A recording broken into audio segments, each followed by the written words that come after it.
السلام علیکم ورحمت الله وبرکاته. قدرمنو لیدونکو د روغتیا په هیله مو غواړم پر دوه ډوله هستوي تعاملاتو بحث وکړم چې لومړي ډول ته فیشن یا هستوي انشقاق یا ماتېدل او دویم ډول ته فیوژن یا د هستو یوځای کېدل ویل کېږي. په لومړي ډول هستوي تعاملاتو کې نیوترون راځي پر هسته باندې لګیږي او هسته په دوو کوچنکو هستو باندې تبدیلیږي او نیوترونونه ازادیږي چې دلته یوه اندازه انرژي تولیدیږي.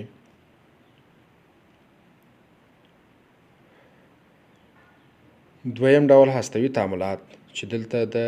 دوو کوچنکو هستو یوځای کېدل دي، یعنی د هایدروجن دوه مختلف ایزوتوپونه چې یو ډیټریم او بل تیتریم دی سره یوځای کېږي او همدارنګه د هیلیم هسته جوړیږي او نیوترون ازادیږي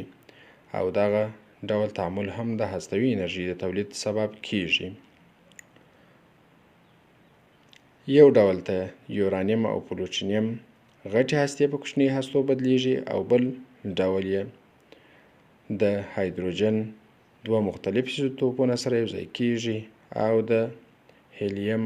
هسته جوړیږي او همدارنګه نیوترون ازادیږي. د بیلګې په ډول باندې که چیرې موږ او تاسو وګورو په لوړ شکل کې چې د فیشن عملیه ده او په لاندې شکل کې چې د فیوژن عملیه ده. د فیشن په عملیه کې موږ یوه غټه هسته لرو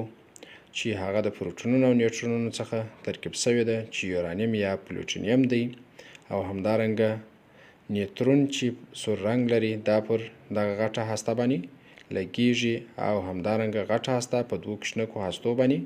تبدیلیږي او همدارنګه نیوترونونه ازادیږي. دویم حالت چې د هستو یوځای کېدل یا فیوژن دی، دلته د هایدروجن دوه ایزوتوپونه چې ډیټریم او تیتریم دی سره یوځای کېږي، د هیلیم هسته منځته راځي او همدارنګه یو نیوټرون ازادیږي او انرژي ازادیږي.